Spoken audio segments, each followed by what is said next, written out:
दोस्त ना रहा। आज गाने की इस लाइन से खबर की शुरुआत करनी पड़ रही है, क्योंकि बात है अखिलेश यादव और राहुल गांधी की। एक समय था जब यूपी के दो लड़के के नाम से इनकी दोस्ती की खूब चर्चा थी, लेकिन अब अखिलेश यादव के तेवर अपने दोस्त के प्रति काफी बदले बदले से लग रहे हैं। उन्होंने कांग्रेस पर सवाल उठाकर राहुल गांधी की फजीहत कर दी है। चलिए आपको भी बताते हैं पूरी खबर के बारे में। अब देखिए, इंडिया गठबंधन ऐसे तो बहुत एकता की बात करता है, दिखाता है कि हम साथ साथ हैं, लेकिन हर बार असलियत सामने आ ही जाती है। कभी बयानों की वजह से तो कभी किसी और कारण से इनकी असलियत सामने आ जाती है और ये पता चल ही जाता है कि ये जितना दिखाते हैं उतने भी साथ नहीं है। और इस बैठक से भी कुछ ऐसी ही खबर निकलकर सामने आई है। दरअसल 8 जून को दोपहर 12 बजे नई दिल्ली के कॉन्स्टिट्यूशन क्लब में विपक्षी दलों की इंडिया गठबंधन की बैठक हुई। लोकसभा चुनाव 2024 के बाद पहली बार इंडिया गठबंधन के कई बड़े नेता एक साथ आए। विपक्षी दलों की यह बैठक कांग्रेस के लिए सबसे अहम मानी जा रही थी और इसी कांग्रेस की इस बैठक में बेइज्जती हो गई। इसी बैठक से एक खबर निकलकर सामने आई है जो कि बहुत चौंकाने वाली है।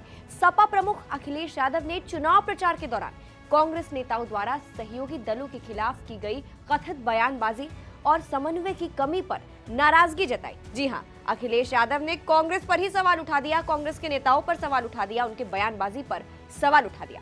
और अखिलेश यादव की इस बात पर कई सहयोगी दलों ने कांग्रेस के नेतृत्व और गठबंधन के कामकाज के तरीके पर सवाल उठाए। उन्होंने गठबंधन की कार्यप्रणाली और उसकी सक्रियता को लेकर सवाल खड़े किए। इसके बाद वामपंथी दलों के नेताओं सहित इंडिया गठबंधन के कई अन्य सहयोगी दलों ने भी अपनी चिंताएं जाहिर की। नेताओं का मानना था कि मौजूदा राजनीतिक परिस्थितियों में केवल औपचारिक एकता दिखाना पर्याप्त नहीं है, बल्कि गठबंधन के भीतर लगातार संवाद और बेहतर तालमेल भी बेहद जरूरी है। बैठक के दौरान कुछ नेताओं ने इस बात पर भी आपत्ति जताई कि यदि इंडिया ब्लॉक की बैठकें साल में सिर्फ एक बार आयोजित की जाएंगी तो विभिन्न राज्यों में उभर रहे राजनीतिक मुद्दों, चुनावी रणनीतियों और साझा कार्यक्रमों पर प्रभावी समन्वय स्थापित करना मुश्किल हो जाएगा। उनका कहना था कि भाजपा जैसी मजबूत चुनावी मशीनरी का मुकाबला करने के लिए विपक्षी दलों के बीच नियमित विचार विमर्श और रणनीतिक बैठकों का होना आवश्यक है। इसी कारण कई नेताओं ने सुझाव दिया कि गठबंधन की बैठकें अधिक अंतराल पर आयोजित की जाए, ताकि सभी दलों के बीच संवाद की प्रक्रिया लगातार बनी रहे। इन्हीं बातों का जवाब भी कांग्रेस सांसद राहुल गांधी ने दिया और गठबंधन की एकजुटता पर जोर दिया। उन्होंने कहा कि राष्ट्रीय स्तर पर इंडिया गठबंधन पूरी तरह मजबूत और एकजुट है तथा सभी सहयोगी दल भाजपा के खिलाफ साझा लड़ाई लड़ने के लिए प्रतिबद्ध है। हालांकि राहुल गांधी ने यह भी स्वीकार किया कि चुनावी राजनीति केवल राष्ट्रीय मुद्दों तक सीमित नहीं होती। उन्होंने कहा कि हर राज्य की अपनी अलग राजनीतिक परिस्थितियां, सामाजिक समीकरण और स्थानीय चुनौतियां होती है। ऐसे में चुनाव प्रचार और रणनीति बनाते समय क्षेत्रीय दलों तथा स्थानीय नेताओं की राय और जमीनी हकीकतों को भी महत्व देना पड़ता है। अब देखिए, ये बात रही बैठक की, लेकिन इसी बैठक में जिस तरह से अखिलेश यादव ने कांग्रेस पर सवाल उठाए हैं उसकी चर्चा हर तरफ हो रही है और इस पर ज्यादा गौर भी इसलिए किया जा रहा है क्योंकि अखिलेश और राहुल की दोस्ती की खूब चर्चा होती है। दोनों खूब साथ नजर आते हैं। ऐसे में अखिलेश का कांग्रेस पर ही सवाल उठाना लोगों को थोड़ा अजीब लगा। सिर्फ यही नहीं, इसके अलावा अखिलेश यादव का एक वीडियो भी सोशल मीडिया पर जमकर वायरल हो रहा है।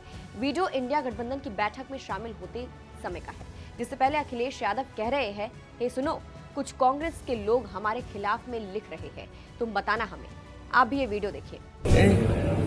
कुछ कांग्रेस के लोग खिलाफ लिख रहे हैं, बताना मुझे। तो देखा आपने किस तरह से अखिलेश यादव बयान देते नजर आ रहे हैं कि कांग्रेस के कुछ लोग हमारे खिलाफ बोल रहे हैं। हालांकि भले ही ये वीडियो मजाकिया अंदाज में है, लेकिन इसकी चर्चा खूब हो रही है। इस पर जनता भी रिएक्ट कर रही है।